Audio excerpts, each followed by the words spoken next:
Hello friends, I welcome you all. तो आज जो हम लोग प्रॉब्लम डिस्कस करेंगे वो है February 1 2024 शिफ्ट 2 का प्रॉब्लम है। एक यूनिफॉर्म रॉड है A B of length two of mass 2 kilogram and length 30 centimetre rest on smooth horizontal surface. An impulse an impulse of force that is 0.2 Newton second is applied to it. The time taken by the rod to turn at right angle will be pi by X second, where X का value बताना है अपने को, ठीक है ना। तो सबसे पहले बनाइए भाई, अपन लोग देखें तो एक रॉड है अपने पास में। और रॉड का जो देखा जाए तो रॉड का अपने पास में ये ए बी रॉड है, मान लीजिए ए है और ये क्या है अपने पास में बी। इसका वेट जो है मतलब मास जो है वो कितना है 2 किलोग्राम। इसकी लेंथ की अगर हम बात करें तो कितना सेंटीमीटर है 30 सेंटीमीटर, मतलब क्या 0.3 मीटर है कि नहीं। अच्छी बात। फिर क्या बोल रहे हैं कि अपन लोग इसमें क्या किस पे है अपने पास में, स्मूथ सरफेस पे है ना। स्मूथ हॉरिजॉन्टल सरफेस पे स्मूथ सरफेस है। स्मूथ सरफेस है तो एक बात अपने पास में फिक्स होगी कि ये किस, अगर रॉड पे अगर हम लोग फोर्स लगाएंगे तो ये किसके अबाउट रोटेट होगा अपने पास में, सेंटर ऑफ मास के अबाउट। किसके अबाउट? सेंटर ऑफ मास के अबाउट, है ना। तो बोल, अगर मैंने बोला सेंटर ऑफ मास के अबाउट रोटेट होगा, ठीक है। फिर क्या कर रहे हैं अपन लोग, एक इम्पल्स फोर्स लगा रहे हैं। कहाँ पर लगाया अपन लोगों ने इम्पल्स फोर्स, मतलब ये आई लगाया 0.2 सेकंड न्यूटन सेकंड का। कहाँ पर लगा रहे हैं अपन लोग, बी पर, है ना। तो देखिए भाई, ये अपन लोगों ने लगाया, कोई परेशानी इसमें अपने को नहीं है। हम लोग जानते हैं कि देखिए ये इसके अबाउट घूमेगा, इसके अबाउट घूमेगा, मतलब ये वाली दूरी कितनी हो जाएगी अपने पास में, 0.3 का आधा कितना हो जाएगा, क्या 0.15 मीटर हो जाएगा कि नहीं हो जाएगा। ये अपने पास में इसका सेंटर ऑफ मास हो जाएगा, ठीक है ना। मिड पॉइंट हो गया। अभी अगर देखें तो देखिए, कैलकुलेटिव पर्पज पे आते हैं, अपने को क्या निकालना है, time taken by rod to turn through at right angle will be. इतना बताना कि राइट एंगल से घुमाने के लिए अपने को कितना समय लगेगा। इम्पल्स दे रखा है, क्या दे रखा है अपने को, इम्पल्स। अच्छा, इम्पल्स अगर मैं लिखूं, लीनियर इम्पल्स लिखते हैं तो अपन लोग लीनियर इम्पल्स जानते हैं कैसे लिखते हैं, क्या F D T, integration of F D T लिखते हैं कि नहीं लिखते हैं? मतलब integration of F D T का वैल्यू कितना दे रखा है अपने को, 0.2 न्यूटन सेकंड।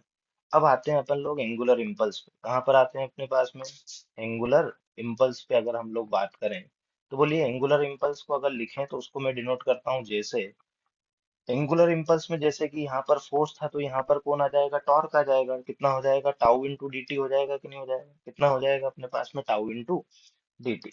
अभी अगर देखिए, मान लीजिए मैंने कि यहाँ पर जो भी फोर्स लगाया वो छोटे से समय के लिए, अब मेरे को टॉर्क निकालना है। टॉर्क निकालेंगे किसके अबाउट अपन लोग, क्या सेंटर पॉइंट के अबाउट ही निकालना है कि निकालना है, किसके अबाउट निकालना है, सेंटर पॉइंट के अबाउट। तो देख, अगर मैं इसको यहाँ पर लिखूं तो इसको अगर मैं टाउ को लिख सकता हूँ तो टाउ को क्या लिख सकता हूँ मैं, अगर लिखना चाहूँ तो मान लीजिए इम्पल्सिव फोर्स इनटू कितना होगा अपने पास में 0 या मैंने लिखा कि फोर्स इनटू कितना हो जाएगा अपने पास में 0.15 इंटू के dt लिख सकता है कि नहीं लिख सकता, जो भी मैंने फोर्स लगाया होगा उसके कारण ही तो टार्क हुआ होगा कि नहीं हुआ होगा।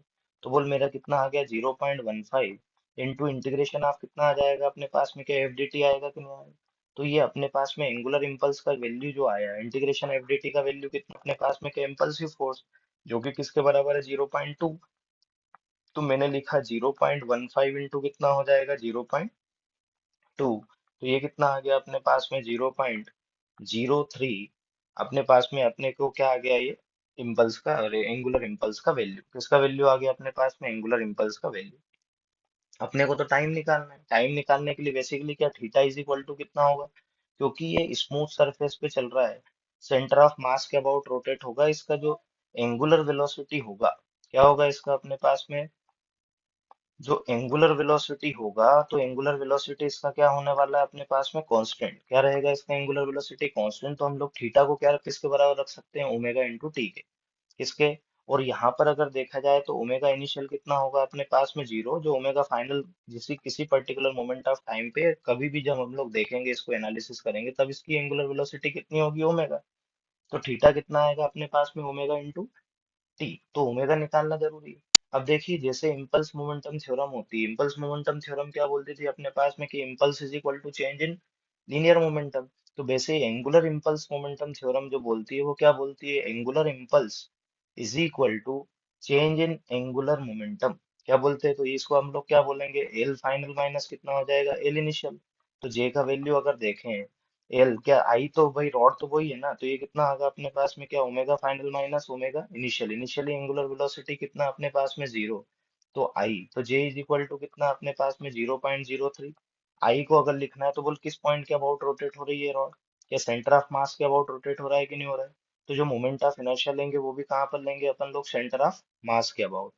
तो यहाँ पर जो मोमेंट ऑफ इनर्शिया होता है रॉड का वो कितना होता है, M L square by 12 into कितना हो जाएगा अपने पास में ओमेगा।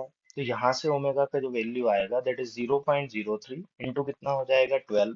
ये 12 इधर, इधर जो दिख रहा है 12 इधर जाएगा तो मल्टीप्लाई में होगा, और एम एल स्क्वायर किस में हो जाएगा, डिवाइड में। मास का वैल्यू आपको मालूम है देखो कितना है अपने पास में मास, मास है जो अपने पास में 2 किलोग्राम, और एल का वैल्यू कितना है अपने पास में 0.3, दैट इज कितना होगा 0.3 इंटू 0.3।